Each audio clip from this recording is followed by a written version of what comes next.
Welcome to the Daily Dad podcast. During the week, we bring you a daily meditation of the best parenting wisdom you can find, drawing on history and philosophy and psychology literature to inspire you to be a little bit better at the most important job you have. And then on the weekends, I have sort of a wrap-up conversation with my friend, fellow dad, and writing partner, Niels Parker. We just explore what's going on in our lives, what we're struggling with as parents, what we're doing well, what we want to do better, and what we've learned along the way, and what we've learned in the last week. So let's go.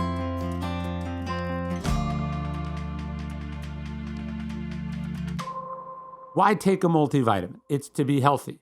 But the truth is, most people don't know what is in their multivitamin. Some of them have weird stuff: sugars, GMOs, synthetic fillers, artificial colors, and God knows what else. But Ritual is not your typical multivitamin. It's got a clean, vegan-friendly formula made with key nutrients and forms your body can actually use without any weird extras. Ritual is formulated with key nutrients, including vitamin D3 to help fill gaps in the diet. And their fresh, lasting, delayed-release capsules dissolve later, so you can take them with or without food.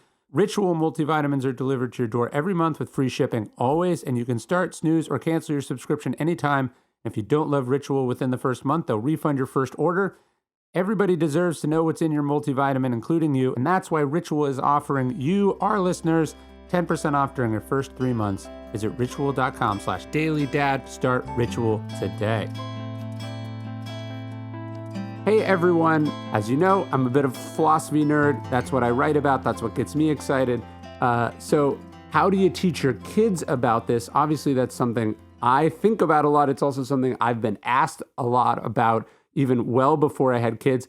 I've never really had a great answer, so it's a question I tried to pass on to a philosopher I admire, Agnes Callard. She's a philosophy professor at the University of Chicago who specializes in ancient philosophy and ethics. She's also interested, and I think this is where she's most compelling, in how we get other people interested in philosophy. And in this clip, we talk about how to teach our kids about philosophy. It's not easy to get your kids to talk about a bunch of old dead white guys, as we now jokingly refer to them, but it is important about how we share the ideals, the sort of first principles that the Greeks and Romans helped figure it out. And that's what we talk about in this episode. I think it's something you don't push, you pull them towards. You've got to make it attractive. You've got to make it interesting. You've got to model the behavior. As Marcus Aurelius says, let's not waste time arguing what a good man should be like. Let's be one. As Epictetus says, don't talk about philosophy, embody it. But how do we both embody it and talk about the philosophies? That's the important thing. And that's what we talk about in today's episode with Agnes Callard. You can check out her book, Aspiration, The Agency of Becoming. And she wrote a great essay in On Anger, one of the New Yorker's top books of 2020. Check that out. Here's my interview with Agnes Callard. I read your piece on acceptance parenting, which I thought was fascinating. And I've got 2 young kids, so I related to it. How does the sort of question of your piece is sort of like, how do you raise kids to be successful in an uncertain world, which is, I think, deliberately an unanswerable question. That's sort of your premise of the piece. But maybe my question to you would be, and maybe you don't have an answer, maybe you do, how does one raise philosophical kids? Like, how does one apply, as you said, the sort of more hands-on version of Socrates' philosophical approach?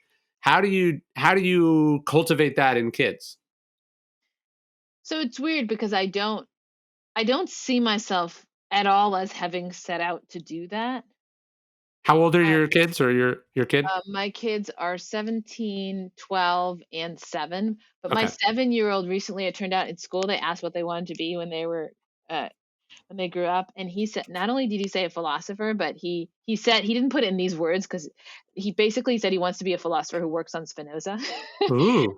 Because we had talked to him about, he has this view that like God is everything and God is in everything, and we've talked about how this is actually he's kind of reinventing Spinozism and stuff. So he's like, okay, I guess that's my thing, I'm going to work on Spinoza. So I definitely think my kids have absorbed a lot of philosophical culture. Um, and I think maybe it's that um, some people have like multiple hats. Like, they speak in multiple different registers, or um they have like several personae, right? So you might, for instance, you might meet them and talk to them in their office, and then you might hear them give a lecture, and then you might go to their house, and they would seem sort of like three different people. um and I'm less like that than anyone I know.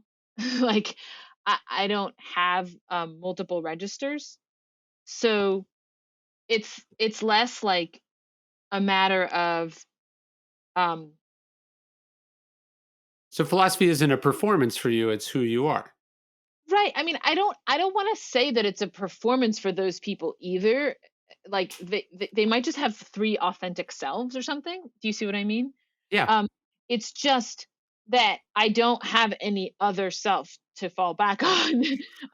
And so I didn't have any other way to do parenting than to like ask my kids questions and talk to them about things. And um, so it was not at all a strategy, but I do think it has ended up making them be quite philosophical. And they have told me, like, when they go to other kids' houses, they're like, they don't argue at all in the dinner table.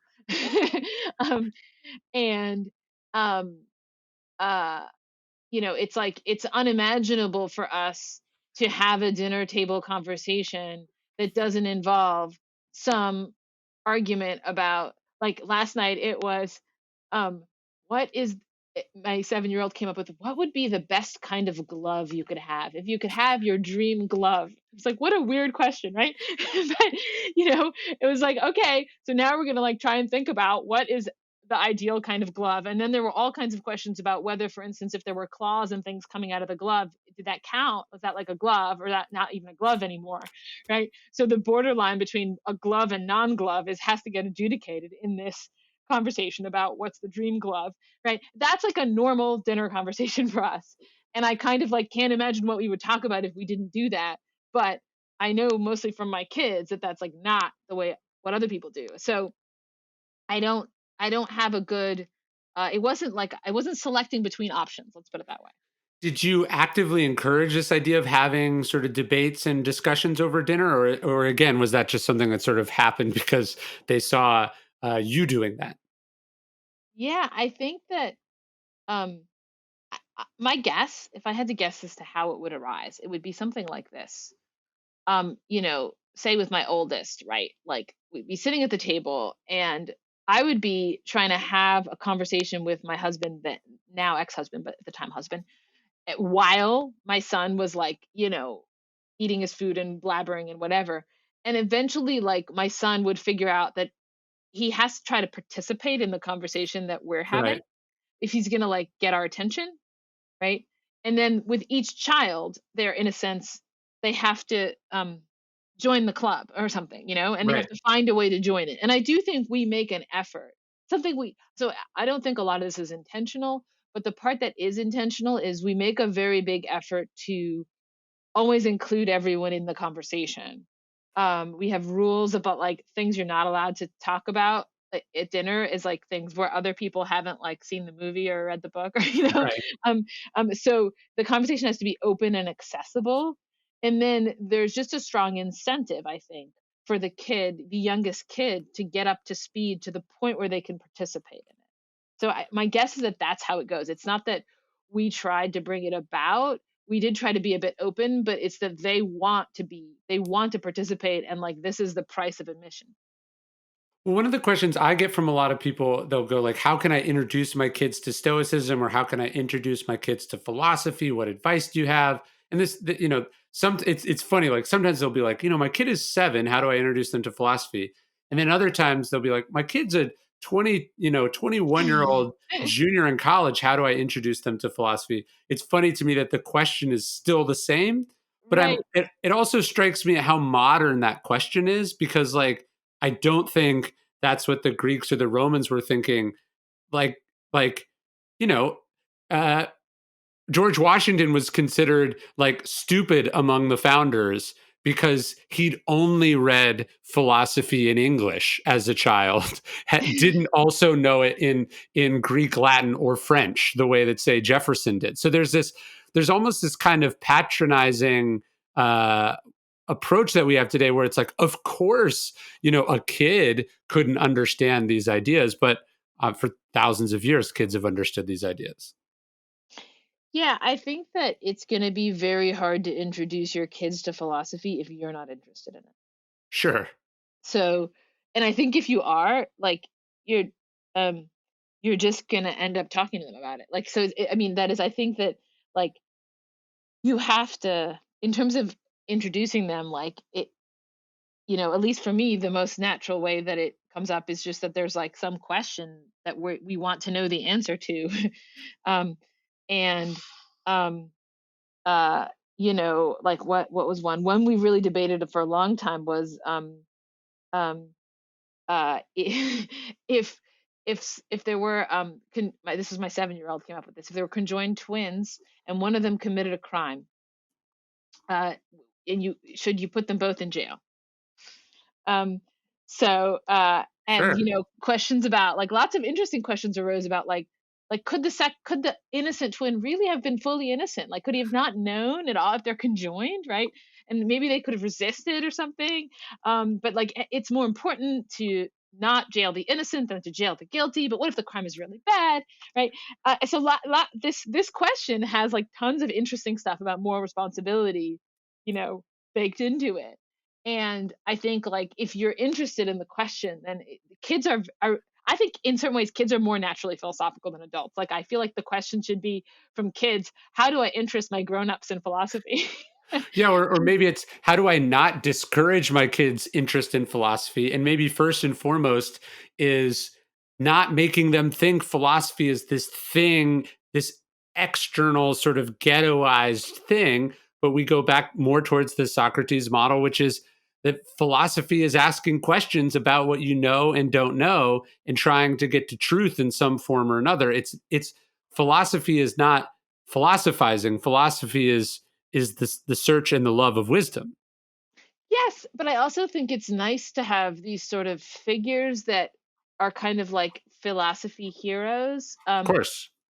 where, like, even if, um, I mean, my two older kids have actually read philosophical texts, and my younger one hasn't. But like recently, he was really, really, really angry about something. I can't remember what it was, but he was trying to think of the worst thing that he could say, and he said something like, "I don't like Aristotle. Aristotle was stupid." And He's like that trying to just be stabbed you in the heart. yeah, exactly.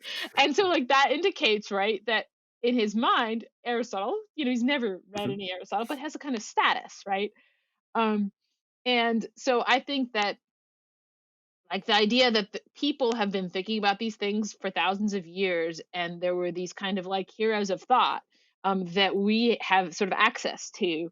Um, uh, I think that kids really, uh, they connect with figures. I think with individuals, people, right? So that, like, for my son, like Spinoza, like, that's like that. My way of life is a person. My thinking is, can be sort of condensed into a person. um that I think that, yeah, so I would say, like, it, you only need the cartoon version of each of these people, or Mhm. like some interesting points or something that's made by them. I don't But I think that having some connection to that world, uh in some way makes it real for kids. Well, it's funny you said cartoon version, right? If you lived in a Roman villa, your family would have, busts of Socrates or Cato or Seneca, or you would have the likeness of these heroes embodied in your library or in your hallway. And this was a tradition that existed. I mean, until relatively recently. I have this little bust of Marcus Aurelius on my desk that it was made in 1840, and that was before images could be so easily reproduced. I guess paintings too, but yeah, what paintings were the Renaissance, painters doing? It's the death of Socrates and the death of Seneca. Like it's Mhm. also the imagery and creating this sort of lexicon or this familiarity with these figures to again make them flesh and blood people that you're trying to either live up to or to be the opposite of. And maybe that's another way to teach kids philosophy, instead of reading them, instead of having a poster of Curious George up on the wall, who are the philosophical heroes you're helping them understand. Right, and, like, they have my kids have lots of heroes, so, Yeah. like, Curious George too, um but I think that, um, like, the idea that it's possible to devote your life to thinking, I guess. Like, Hmm. I think that it's nice to have that um, as a possibility, as a possible life that's put before you. I mean, I didn't have it as a kid, um, it's not as though I intentionally put it forward to my kids. But that's just, I guess I could, I wouldn't be able to be me and not be always talking about these people that for me figure largely. So, No, I think it's interesting. Yeah, you mentioned the play that satirizes Socrates. There's not a lot of philosophers that get parodied in hit films or plays these days. So mm, you almost have to compensate by making philosophy relevant at home. So because certainly pop culture is not doing it the way that it would have done when these figures were essentially rock stars. Like nobody's bothering to put Socrates to death in 2021 because he's just not much of a threat. yeah, I mean, there's Bill and Ted's Excellent Adventure. They talk about That's true. Socrates. I used that. I used an image from that for a poster for an event I did on public philosophy, and my son saw it and was like, "What is this? Something from the '70s?" So that's when I realized like many people in my audience are not going to know what this is a reference to, sadly. Well, no, when Um, I tell people about Marcus Aurelius, I go, the the guy, the old guy at the beginning of Gladiator that Joaquin Phoenix's character kills. And it was so funny. I was talking to because my books have sort of become popular in sports. I was talking to let's call it a first round high level draft pick in the NFL who'd come to Stoicism through my books. And this is the first time I felt really old from this, is he said, he'd read about Marcus Aurelius and he goes, I'm thinking about watching the movie Gladiator. Is it any good? Should I watch it? And it struck me that he was born the year that the movie Gladiator came out and is now 20 years old or 21 years old. And so even that movie is like probably the most philosophical movie as far as ancient Rome goes of the last, few decades isn't even relevant to him. right, right. Yeah, I mean, you're right that is not there's not a lot being produced along those lines. It's we'll have to resolve that, and hopefully, podcasts are new, and I mean, where else? The one thing that gets me excited is podcasts are to me some inching our way slightly back towards the sort of Socratic debates and the sort of accessible but also popular discourses about philosophy that I think you could take an ancient Roman and plug them into a podcast, and they'd get what's happening here quite clearly. Hmm. Yeah, yeah, I think that's true. Though I think that like there's a kind of you could if you do like a spectrum, and you had I think you could have podcasts at one end, and at the other end you would have something like um, you know, philosophical dialogues written in the dialogue form, but not written by Plato. Like I don't know, Augustine or Hume or all these other people who wrote dialogues, right? Not just Plato is not the only guy who wrote dialogues. Barclay, right? Um, uh, so the kind of philosophical dialogues, like they're sort of they're not as fun to read as Plato, like because it sort of feels like the interlocutor is just a device. Mhm. On the other hand, they get a lot of argumentative work done. And then the podcast is, I think, very engaging, and you sort of there's a bunch of ideas put out there, and it's fun to listen to. I admit I like basically don't listen to podcasts. I read them when there's a transcript, but I find it very hard to listen. Um, uh, and like the Socratic dialogues are just this amazing middle ground in terms of being both engaging but also really pursuing a line of thought in a quite extended way, for like sometimes, like, I mean, the Republic or the Gorgias, that's a lot of pages, and it's quite focused, I think. So that's Well, a thing I don't think we figured out how to do yet with podcasts. but I think the difference there between those sort of three there's three examples on the spectrum. The thing that makes that this conversation engaging, but probably not essential, and the other dialogues as being, you know, containing wisdom but not being interesting, and what puts Socrates right there in the center is the urgency and the stakes of what happens. He's talking about, in some cases, matters of life and death, or he's talking Yeah. about really real questions. What is courage? What is endurance? What is piety? He's talking about the central questions of our time in the real world at real moments, sometimes of real physical peril. And thankfully, you might argue that none of that is at stake in this conversation. But it's what makes Socrates sort of the one and only. Yeah, that's a really good point. I think there's a kind of most people who are on podcasts, both the podcaster and the guest, are there's a kind of leisure Yes. that a kind of lack of urgency. That's you're right about that. We're Um, not arguing for our life or yeah, for, not really arguing for anything. We're just having a conversation, and which is great. But there some element of urgency falls away. yeah. Well, thank you so much. This was amazing. I'm a huge fan of your work, and we'll talk when your next book comes out. Thank you. Thanks very much for having me. Of course. Hey, thank you for listening to the Daily Dad podcast. Leave us a review in iTunes. It helps a great deal. Really appreciate it. And of course, if you know any other dads who could benefit from these messages, please let them know.